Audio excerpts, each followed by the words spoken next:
October 1956, Lubbock, Texas. A pharmacy on the corner of Broadway and Avenue Q, a clean, narrow store with a soda counter on the left and the prescription window at the back. At 9 in the morning, a woman stands at the prescription window with a 12-year-old girl beside her. The woman is speaking quietly to the pharmacist behind the glass. The pharmacist is shaking his head. He is not unkind about it. He is the kind of man who is never unkind, who delivers bad news with his chin down and his voice soft, and who still delivers it. The girl beside the woman is holding her mother's hand and looking at the floor. At the soda counter, a man in a tan Stetson and a canvas jacket sits on a stool with a cup of coffee he ordered 2 minutes ago. He has not touched it. He has been watching since Margaret came through the door. He watched her speak to Gerald the first time, and watched Gerald shake his head, and watched Margaret's shoulders take the weight of that, and watched her speak again, quieter this time, and watched Gerald look at his hands. He watched Clara look at the floor. He is the kind of man who watches things the way some men watch things. Not out of curiosity, but out of the habit of understanding a situation before he decides what to do about it. He has decided. Nobody recognizes him yet. Here is the story. Margaret Hayes is 38 years old. She came to Lubbock from San Angelo in 1941 with her husband Robert, who had work at the cotton compress on Slayton Highway, and who was the kind of man who could fix anything, who could diagnose an engine by sound and repair a washing machine from parts, and who never once in 14 years of marriage let a thing go unattended that needed attending. He died of a heart attack in March of 1954. He was 40 years old. He went down in the kitchen on a Tuesday morning before work. Margaret called the ambulance. It came in 8 minutes. It was not enough. She has been sewing since 1954. She takes in alterations and repairs, and she makes dresses for 3 families in the Monterey neighborhood who can afford to have dresses made. She works at the kitchen table from 7 in the morning until the light goes bad. She earns between $30 and $45 a week, depending on the orders. She pays $42 a month for the house on 26th Street, which she has kept because Clara's school is 2 blocks away and because Robert loved that house, and she is not ready to leave it. Clara Hayes was diagnosed with type 1 diabetes in 1952 at the age of 8. She requires insulin every day. Without it, she becomes sick within hours. Without it for longer than that, she will go into a coma. Margaret learned to give the injections herself in the doctor's office in 1952. She has given them every morning since, without missing a single one. She has not missed a single one because missing one is not a thing she can afford to think about. The insulin costs $4.80 for a 10-day supply at Hayes Pharmacy on Broadway. Margaret buys it 10 days at a time because that is what the budget allows. This month, the car threw a fan belt on the highway outside Slayton, and the repair was $40, and the $40 came from the household account, and the household account does not have a reserve. And so when Margaret came to the pharmacy window this morning, she is $8 short. Please press the hype button on your phone to support my videos and me. She has explained this to the pharmacist. His name is Gerald Marsh. He is 52 years old and has run this pharmacy for 19 years, and he knows Margaret Hayes the way small city pharmacists know their regulars. Her face, her daughter's prescription, the fact that she always pays on time. He does not enjoy this conversation. He has his hands flat on the counter inside the window, and he is looking at them rather than at Margaret, while he explains that he cannot extend credit on prescription medications. It is store policy. It is the same policy for everyone. He is sorry. He says it twice. Clara is looking at the floor. She is 12 years old, and she knows what insulin is, and she knows what happens without it, and she is holding her mother's hand and not looking at anyone. Margaret says she can have the $8 by Thursday. She says she has an alteration due Wednesday for Mrs. Calloway on Elgin Avenue that will cover it. She says she has never been late on a payment in 4 years. Gerald Marsh knows this. He looks at his hands on the counter. He says he is sorry.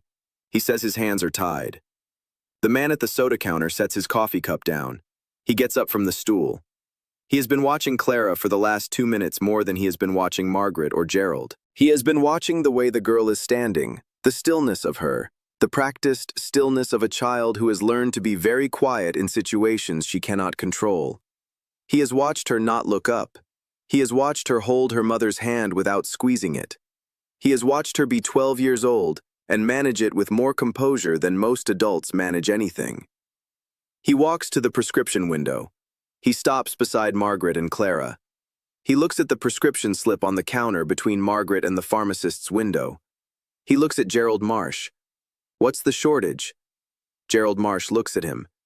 "Sir, this is between me and the—" "What's the shortage?" Gerald Marsh looks at Margaret, then at the man. His expression has shifted. Something is working at the edges of his recognition. $8, Gerald says. The man reaches into his jacket. He takes out his wallet and opens it on the prescription counter. He takes out a $10 bill and slides it through the window. That covers it and the next one. He looks at Gerald. "Fill the prescription." Gerald Marsh looks at the $10 bill. He looks at the man. The recognition has arrived, and he is not quite certain what to do with it on a Tuesday morning in Lubbock. "Sir, I'll need a name for the—" "Margaret Hayes." The man does not look away from Gerald. "Her daughter is Clara Hayes." He pauses. "Fill the prescription." Gerald fills the prescription. He is efficient and quiet about it.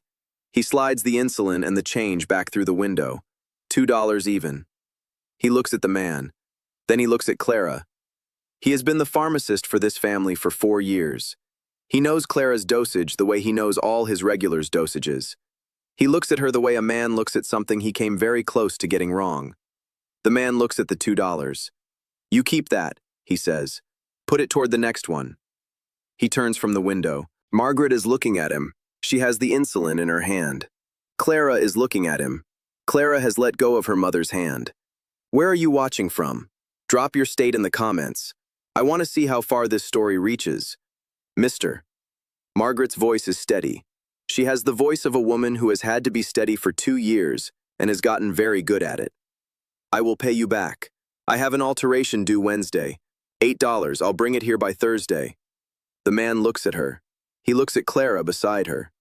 Clara is 12 years old and slight, with her mother's eyes and the careful stillness of a child who has learned to monitor herself, to know her own body the way most 12-year-olds do not have to know theirs. He looks back at Margaret. "Your husband," he says. "Robert." Margaret is still. "How do you know his name?" "The prescription slip." He looks at her. "He served." Margaret looks at him. "Korea," she says. 1950 to 1952.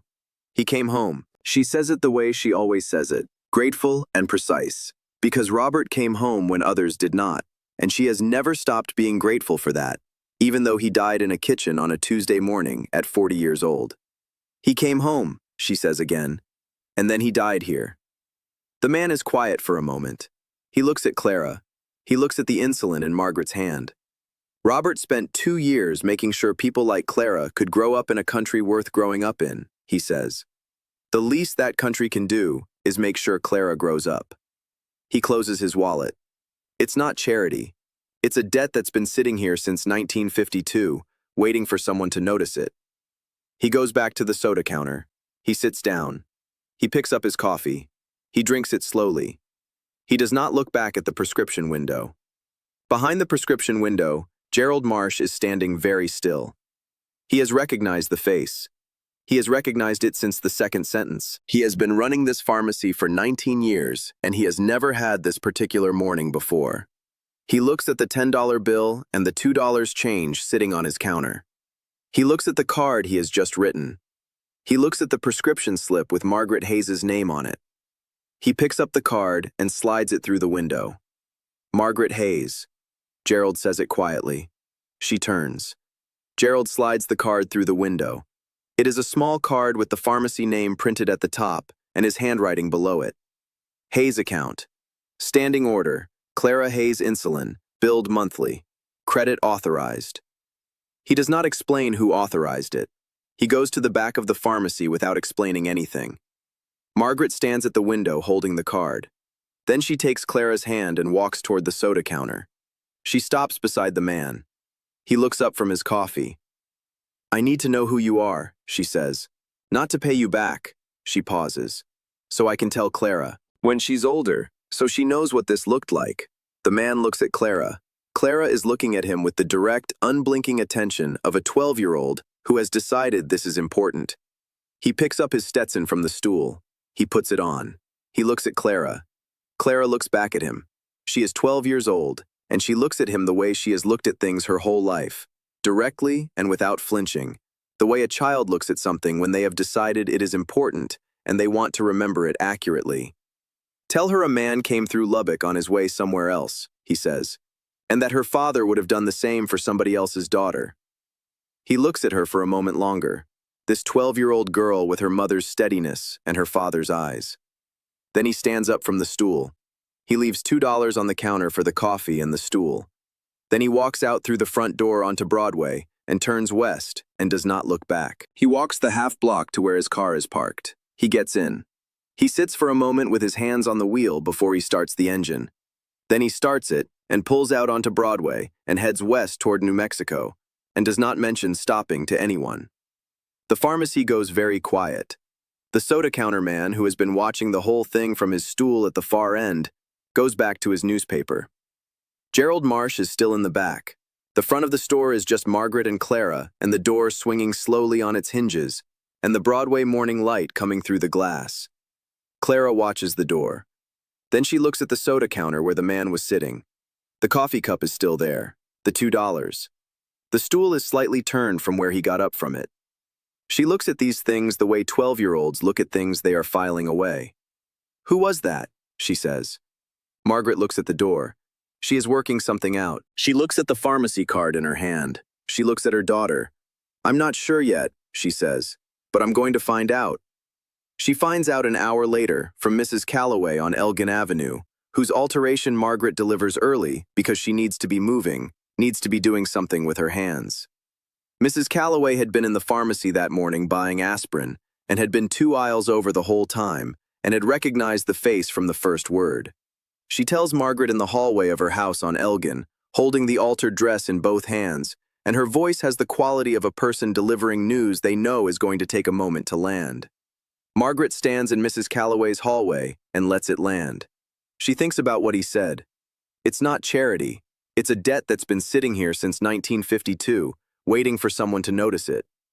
She thinks about Robert in his army uniform in 1950, young and certain, going where they sent him. She thinks about the pharmacy card in her hand. Standing order, credit authorized. She thinks about Clara at the window, holding her hand, looking at the floor. She thanks Mrs. Calloway and drives home on 26th Street and parks in front of the house Robert loved and sits in the car for a while.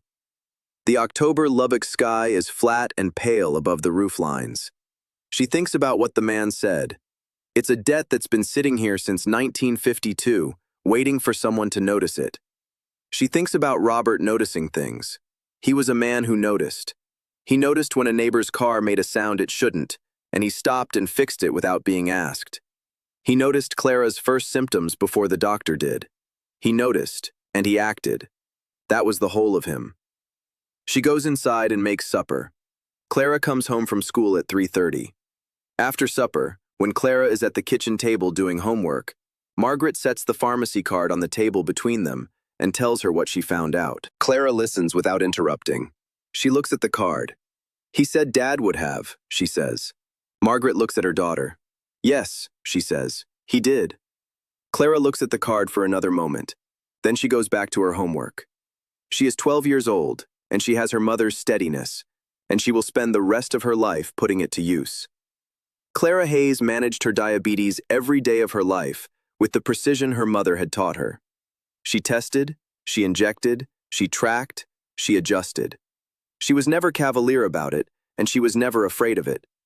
She went to Texas Tech in 1962 on a partial scholarship. She studied biology. She went to medical school at UT Southwestern in Dallas in 1966. She became an endocrinologist, a diabetes specialist, the kind of doctor who treats the disease she has lived with since she was 8 years old. She understood her patients the way only a physician who has the disease can understand them. She knew what it felt like to monitor yourself constantly, to never fully stop thinking about it, to carry it every day the way you carry your own name. She opened her clinic in Lubbock in 1979 on the corner of Broadway and Avenue 4 blocks from the pharmacy where she stood beside her mother in October of 1956, holding her mother's hand and looking at the floor. She has never turned away a patient who could not pay.